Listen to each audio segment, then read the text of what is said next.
অসমত এক নতুন ৰাজনৈতিক মানুহৰ মাজত যিবোৰ শংকা আছিল এইবোৰ লাহে লাহে নাইকিয়া হৈছে আৰু ঐক্যবদ্ধভাৱে আগবঢ়োৱাৰ যিটো চিন্তা বা যিটো প্ৰয়াস বহুত দিনৰ পৰা আমি কৰি আছিলোঁ সেইটো অতি যোগাত্মক আৰু শক্তিশালীভাৱেই আগবাঢ়িব। যোৱা কালি দিনৰ ভাগত গৌৰৱ গগৈ ডাঙৰীয়াই অখিল গগৈ ডাঙৰীয়াৰ লগতো আলোচনাত মিলিত হৈছে। গতিকে মই ভাবোঁ যে অসমৰ বিৰোধী ৰাজনৈতিক শক্তিলৈ এইটো এটা অতি শক্তিশালী বাৰ্তা। ঐক্যবদ্ধভাৱে আগবাঢ়িবৰ কাৰণে অতদিনে আমি আহ্বান কৰি আছিলোঁ আৰু সেইটো এটা আলোচনাৰ দুৱাৰ মুকলি হৈছে আৰু গোটেই বিষয়টো সমাধানৰ দিশত অগ্ৰসৰ হোৱা বুলি মই অনুভৱ কৰিছোঁ। আগন্তুক দিনসমূহত বাকী থকা 2-4টা অখিল গগৈ ডাঙৰীয়াও কৈছে 2-4টা বিষয় এতিয়াও বাকী আছে, মোৰো 2-4টা বিষয় বাকী আছে। নিশ্চিতভাৱে হ'ব। মই যোগাত্মক, কাৰণ বিজেপিক পৰাভূত কৰাটোৱে যিহেতু মূল লক্ষ্য, তাৰ কাৰণে আমি আমাৰ গোটেই বিষয়বোৰ আমি যুক্তিপূৰ্ণভাৱে আলোচনা বিলোচনা কৰিছোঁ, তথ্যসন্মতভাৱে আলোচনা কৰিছোঁ আৰু গোটেই বিষয়টোত মান সন্মান মৰ্যাদা আৰু এৰা ধৰা সকলো বিষয় ইয়াত আমি এই বিষয়সমূহ আমি কনচিডাৰ বা এই বিষয়সমূহ আমি আলোচনাৰ মাজলৈ আনি আমি বিষয়বোৰ আগবাঢ়িছোঁ। গতিকে মই ভাবোঁ যে আমি সকলো পক্ষই এই কথা বতৰাবোৰ যোগাত্মকভাৱে আগবঢ়াই লৈ যাবৰ কাৰণে ইতিমধ্যে সিদ্ধান্ত গ্ৰহণ নহয়।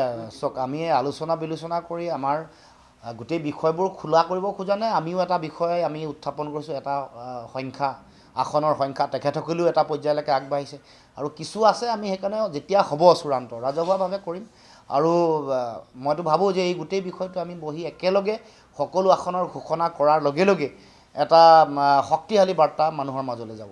শেষ পৰ্যায়ত উপনীত হৈছে আৰু একেবাৰে বহুত বেছি বিষয় নাই, কম সংখ্যক বিষয় আছে। খুব সোনকালে আলোচনাৰ এই বিষয়বোৰ সমাধান হ'ব।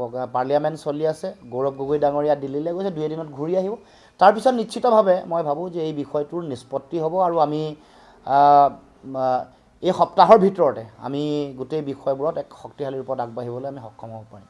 এইটোৱে অসমৰ ৰাইজৰ ওপৰত কোনো প্ৰভাৱ নেপেলায়, কাৰণ বিষয়বোৰ কেন্দ্ৰীয় গৃহ মন্ত্ৰণালয়, বিষয়বোৰ দেশৰ বহিঃপৰিক্ৰমা মন্ত্ৰণালয়, দেশৰ প্ৰধানমন্ত্ৰী য'ত যিখন সদনত প্ৰধানমন্ত্ৰী বহি থাকে, য'ত গৃহমন্ত্ৰী বহি থাকে, তাত এটাও শব্দ বাক্য গৃহমন্ত্ৰীৰ পৰা এটা শব্দ নাই।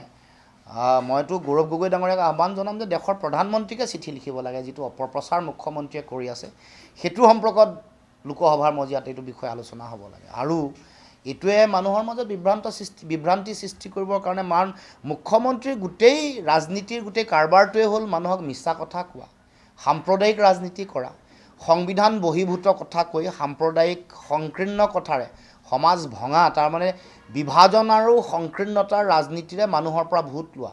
আৰু তেওঁলোকে প্ৰতিটো নিৰ্বাচনৰ আগত অসমৰ জাতীয় সংকট দেখে, কিন্তু নিৰ্বাচন পাৰ হৈ যোৱাৰ পিছত তেওঁলোকে সকলো কথা পাহৰে আৰু তাৰপিছত নিৰ্বাচন অহাৰ লগে লগেই সেইটো বিষয় পুনৰ উত্থাপন কৰে। এতিয়াও এই বিষয়সমূহত তেওঁলোকে যিহেতু গম পাইছে যে এইবাৰ তেওঁলোকৰ সান্দহ খোৱা বালি, বিশেষকৈ মুখ্যমন্ত্ৰীৰ পৰিয়াল, মুখ্যমন্ত্ৰীৰ লগত জড়িত হৈ থকা মুখ্যমন্ত্ৰী গেং বুলি কয়, যিটো দাদা ব্ৰিগেড বা মুখ্যমন্ত্ৰী গেং, তেওঁলোকৰ সান্দহ খোৱা বালি যিহেতু তল যাব, এইবাৰ তেওঁলোকে নিৰ্বাচনত যিহেতু হাৰিব, সেইকাৰণে তেওঁলোকে শেষ যিবোৰ অস্ত্ৰ এইবোৰ ব্যৱহাৰ কৰিবলৈ চিন্তা চৰ্চা কৰিছে।